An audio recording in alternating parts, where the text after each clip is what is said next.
ಕೇಳುವಂಥದ್ದು ಏನು ಅಂತಂದರೆ, ಮಳೆ ಬೆಳೆಗಳು ಆರೋಗ್ಯ ಮುಖ್ಯವಾಗಿ ನಮ್ಮ ದೃಷ್ಟಿಯಲ್ಲಿ ಕರ್ನಾಟಕಕ್ಕೆ ಬರುವ ಸಂವತ್ಸರದಲ್ಲಿ ಯಾವುದೇ ವಿಧವಾದ ತೊಂದರೆ ತಾಪತ್ರಯಗಳಿಲ್ಲ. ಮಳೆ ಬೆಳೆಗಳು ಚೆನ್ನಾಗಿ ನಡೀತವೆ, ಸುಭಿಕ್ಷತೆ ಇರ್ತದೆ ಮತ್ತು ನಾಡಿನಲ್ಲಿ ಯಾವುದೇ ಕೊರತೆ ಕಾಣ್ತಾ ಇಲ್ಲ. ಯುಗಾದಿಯ ನಂತರ ಕರ್ನಾಟಕದ ಬಗ್ಗೆ ಮತ್ತು ಜಾಗತಿಕ ಬಗ್ಗೆ ಭಾಳ ಅಜಾಗರೂಕತೆ ಇದೆ, ತೊಂದರೆ ಇದೆ. ಹೋದ ವರ್ಷಕ್ಕಿಂತಲೂ ಹೆಚ್ಚಿನ ಭೀಕರತೆ ಕಾಡುವ ಲಕ್ಷಣ ಇದೆ. ಅದನ್ನು ಯುಗಾದಿ ನಂತರ ಹೇಳ್ತೀನಿ. ಇತ್ತೀಚಿನ ದಿನಗಳಲ್ಲಿ ಎಲ್ಲರೂ ನೋಡಿದಂಗೆ ಭೂಕಂಪಗಳು ಹೆಚ್ಚಾಗ್ತಾ ಇದ್ದಾವೆ. ಇದನ್ನು ಒದರಿಸುವೆ ಹೇಳಿದ್ವಿ ನಾವು. ಇದನ್ನು ಭೂಕಂಪಗಳು, ಭೂಮಿ ಅಗಲತಕ್ಕಂಥದ್ದು, ಜನರಿಗೆ ಸಾವು ನೋವು ಆಗ್ತಕ್ಕಂಥದ್ದು, ಕಟ್ಟಡಗಳು ಬೀಳ್ತಕ್ಕಂಥದ್ದು ಇದು ಮುಂದುವರಿದ ಜೊತೆಗೆ ಭೂ ಸುನಾಮಿ, ಜಲ ಸುನಾಮಿ, ಬಾಹ್ಯ ಸುನಾಮಿ ಅಂತ ಇಲ್ಲಿವರೆಗೂ ಬರೀ ಜಲ ಸುನಾಮಿ ಆಗ್ತಾಯಿತ್ತು. ಸಮುದ್ರದಲ್ಲಿ, ಸಾಗರದಲ್ಲಿ ಸುನಾಮಿ ಬಂದು ತೊಂದರೆ ಆಗ್ತಾಯಿತ್ತು. ಈ ಸತಿ ಭೂ ಸುನಾಮಿನೂ ಇದೆ. ಭೂಮಿ ಒಳಗೆ ಸುನಾಮಿಯಾಗಿ ಕಂದಗಾಗ್ಲಕ್ಕಂದು ಜಲ ಸುನಾಮಿನೂ ಹೆಚ್ಚಿದೆ. ಬಾಹ್ಯ ಸುನಾಮಿ ಅಂತ ಬಾಹ್ಯಾಕಾಶದಲ್ಲೂ ಆ ತೊಂದರೆ ಆಗ್ತಕ್ಕಂಥ ಲಕ್ಷಣ ಇದೆ. ಅದನ್ನು ಯುಗಾದಿ ನಂತರ ಹೇಳ್ತೀನಿ. ನೀವು ಭಾಳ ಅಪೇಕ್ಷೆ ಪಡುವಂಥದ್ದು ರಾಜಕೀಯ. ಏನಾಗುತ್ತೆ, ಏನಾಗ್ತಾರೆ, ಎಂತ ಆಗ್ತಾರೆ ಅಂತ ಒಂದು ಸಾಂಪ್ರದಾಯಿಕವಾದ ಮಾತು. ಎಲ್ಲ ಧರ್ಮಗಳು ಇದ್ದಾವೆ, ಎಲ್ಲ ಸಮಾಜಗಳು ಇದ್ದಾವೆ, ಎಲ್ಲ ವರ್ಗದವರು, ದೈವದವರು ಈ ಭೂಮಿಯಲ್ಲಿ ವಾಸ ಮಾಡ್ತಾ ಇದ್ದಾರೆ. ಒಂದು ಸಮಾಜ ಪ್ರಾಚೀನ ಕಾಲದಿಂದಲೂ ಸಹಿತ ಹಾಲುಮತ ಸಮಾಜ ಅಂತ ಕರೀತಾರೆ. ಹಾಲುಮತ ಸಮಾಜ ಅಂದರೆ ಅವರು ಅಡವಿಯಲ್ಲಿದ್ದು ಕುರಿಗಳನ್ನು ಸಾಯ್ಕೊಂಡು ಕುರಿಯ ಇಕ್ಕೆಯಲ್ಲಿ ಲಿಂಗವನ್ನು ಕಂಡು ದೈವಾರಾಧನೆ ಮಾಡಿಕೊಂಡು ಬಂದಂಥ ಒಂದು ಸಮಾಜ. ಪ್ರಕೃತಿಯ ಮೇಲೆ, ಗಾಳಿಯ ಮೇಲೆ, ಭೂಮಿಯ ಮೇಲೆ ಅವರು ಅಡವಿಯಲ್ಲಿದ್ದ ಕಂಡದ್ದು, ತಿಳಿದದ್ದು, ನೋಡಿದ್ದು, ಅನುಭವಿಸಿದ್ದನ್ನು ಹೇಳ್ತಾ ಬಂದಿದ್ದಾರೆ. ಅದು ಕುರುವಿನ ರಟ್ಟು, ಕೆಲವು ಕಡೆ ಕುರುಬು ರಟ್ಟು ಅಂತಾರೆ. ಅದು ಕುರುಹಿನ ರಟ್ಟು, ಮುಂದೆ ಏನಾಗಿ ಕುರು ಅಂತ ರಟ್ಟು ಅಂತಕ್ಕಂಥದ್ದು. ಹಾಲು ಕೆಟ್ಟರು ಹಾಲು ಮತ್ತು ಸಮಾಜ ಕೆಡಲ್ಲ ಅಂತಾರೆ. ಹಕ್ಕ ಬುಕ್ಕರು ವಿಜಯ ಸಾಮ್ರಾಜ್ಯವನ್ನು ಕಟ್ಟಿದರು. ಇದು ಹೇಳೋ ಉದ್ದೇಶ ಏನು ಅಂತಂದರೆ, ಇವತ್ತು ಆಲಮತ ಸಮಾಜವ್ರ ಕೈಲಿ ರಾಜ್ಯದ ಅಧಿಕಾರ ಇದೆ. ಬಿಡಿಸಿಕೊಳ್ಳೋದು ಅಷ್ಟು ಸುಲಭ ಅಲ್ಲ. ಅವರಾಗೇ ಬಿಡಬೇಕೆ ಹೊರತು ನೀವು ಬಿಡಿಸಿಕೊಳ್ಳೋದು ಸುಲಭವಲ್ಲ. ಮುಂದಿನ ವಿಚಾರವನ್ನು ಯುಗಾದಿ ಮೇಲೆ ಹೇಳ್ತೀವಿ. ಹಾಗಾಗಿ ಒಂದು ಭವಿಷ್ಯದ ಚಿಂತನೆ ಏನು ಅಂದರೆ, ನಮ್ಮಲ್ಲಿ ಎರಡು ಭಾಗ ಮಾಡ್ತಾರೆ.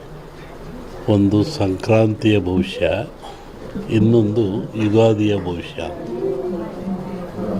ಸಂಕ್ರಾಂತಿಯ ಷಡ್ಗಳನ್ನು ಗೆಲ್ಲಬೇಕು. ಇವತ್ತು ನೋಡ್ತಾ ಇದ್ದಾರೆ ಗಲಾಟೆಗಳು, ದೊಂಬಿಗಳು, ಅವೇನು ಟಿ ವಿ ನೋಡೋಕ್ಕೆ ಆಗೋದಿಲ್ಲ. ಟಿ ವಿ ತಪ್ಪು ಅಂತ ನಾವು ಹೇಳಲ್ಲ. ಆ ಘಟನೆಗಳನ್ನು ಜನರ ಮುಂದೆ ಇಡ್ತಾ ಇದ್ದಾರೆ ಅವರು. ಹೇಳೋದು ಯಾಕೆಂದರೆ, ತಿದ್ದಿಗಳ್ರಿ, ಹಿಂಗೆ ಆಗಬಾರ್ದು, ನೀವು ಹಿಂಗೆ ಆಗ್ತಾಯಿದ್ದು ನೋಡಿ. ಅಲ್ಲಿ ಇವು ಇನ್ನೂ ಹೆಚ್ಚಾಗುತ್ತೆ ಈ ದೇಶದಲ್ಲಿ. ಹಾಗಾಗಿ ಮನುಷ್ಯ ಯಾವಾಗ ಶಾಂತಿ, ನೆಮ್ಮದಿ, ಒಂದು ಶಿಸ್ತುಬದ್ಧ ಜೀವನ ಇದ್ದರೆ ಏನೂ ಆಗಲ್ಲ. ನೋಡಿ, ನಾವು ಕರೆಯದೇ ಬಂದರು ನಮ್ಮ ಸೆಕ್ಯೂರಿಟಿ ಮನೆಗೆ. ಇಲ್ಲಿ ಯಾವುದೋ ಒಂದು ಫಂಕ್ಷನ್ ಇತ್ತು, ಒಪ್ಪಿದ ಕೂಡ ನಮ್ಮ ಹುಡುಗಿಗೆ ಹೇಳಿದೆ, ಅವ್ರಿಗೆ ಹೇಳು ನಾವು ಊಟಕ್ಕೆ ಅಲ್ಲಿಗೆ ಹೋಗ್ಬೇಕು. ನಾನು ಅವ್ರ ಭಕ್ತಿ ಹೆಂಗಿದೆ ನೋಡ್ರಿ. ನೀವೆಲ್ಲ ಬಂದ್ರಿ, 2 ಜನಕ್ಕೆ ಅನ್ನ ಹಾಕಿದರು ನೋಡು, ಗುರು ಪಾದಪೂಜೆ ಮಾಡಿರು. ಆ ಜನ್ಮ ಪುಣ್ಯ ಸಂಸ್ಕಾರ ಆತನಿಗೆ. ಹೊಸಮನೆ ನೋಡಿದ್ವಿ, ನಮಗೆ ಇಂಥ ಓಪನೇ ನೋಡಿದ್ದಿಲ್ಲ ನಾವು. ಇವರು ಹೊಸಮನೆಗೆ ಬಂದಾಗ ನಮ್ಮ ಜೊತೆ ಬಂದರೆಲ್ಲ ಹೇಳ್ತಾಯಿದ್ರು. ಹಾಗೆ ನಾವು ಕರೆಯದೇ ಬರುವವನು, ಬರೆಯದೇ ಓದುವನು, ಬರಿಗಾಲಲ್ಲಿ ನಡೆಯುವನು, ಕೋಪ, ಕಣ್ಣು. ಈ ಜನ್ಮ ನಾವಿದ್ದಾಗ ಹರಿಷಡ್ವರ್ಗಳನ್ನು ಗೆಲ್ಲಬೇಕು. ಇವತ್ತು ನೋಡ್ತಾ ಇದ್ದಾರೆ ಗಲಾಟೆಗಳು, ದೊಂಬಿಗಳು, ಅವೇನು ಟಿ ವಿ ನೋಡೋಕ್ಕೆ ಆಗೋದಿಲ್ಲ. ಟಿ ವಿ ತಪ್ಪು ಅಂತ ನಾವು ಹೇಳಲ್ಲ. ಆ ಘಟನೆಗಳನ್ನು ಜನರ ಮುಂದೆ ಇಡ್ತಾ ಇದ್ದಾರೆ ಅವರು.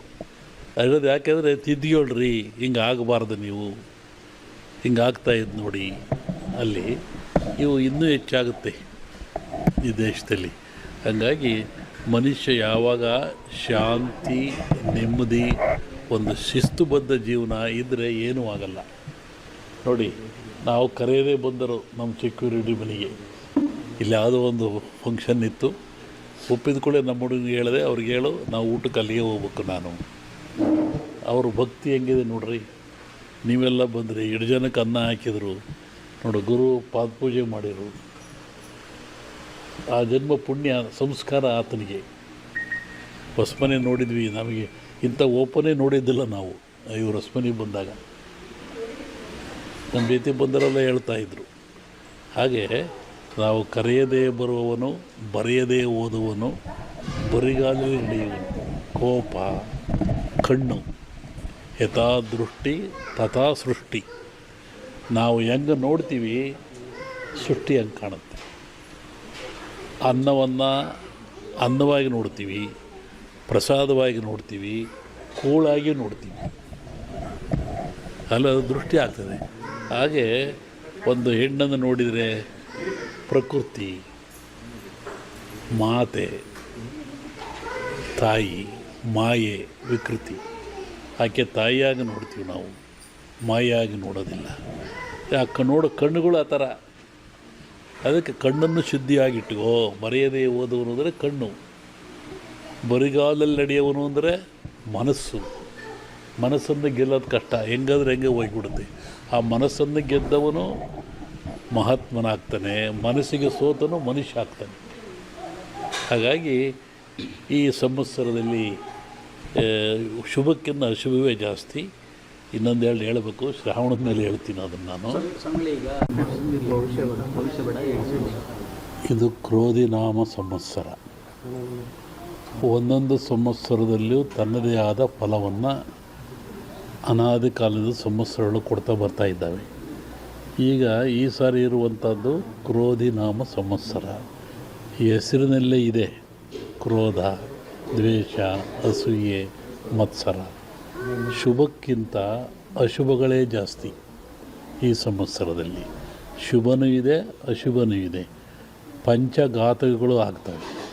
ಪಂಚಘಾತಕ ಅಂದರೆ ಭೂಮಿಘಾತಕ, ಬಿರ್ತಕ್ಕಂಥದ್ದು, ನಡುಗ್ತಕ್ಕಂಥದ್ದು, ಮತ್ತು ವಿಪರೀತವಾದ ಹೀಟ್ಗಳು, ಶೀತ ಕೊಡ್ತಕ್ಕಂಥದ್ದು. ಜಲಕಂಟಕನೂ ಇದೆ, ನೀರಿನಿಂದಲೂ ಆಪತ್ತಿದೆ, ಅಗ್ನಿಯಿಂದಲೂ ಆಪತ್ತಿದೆ. ನೀರು, ಅಗ್ನಿ, ವಾಯುವಿಂದಲೂ ಆಪತ್ತಿದೆ.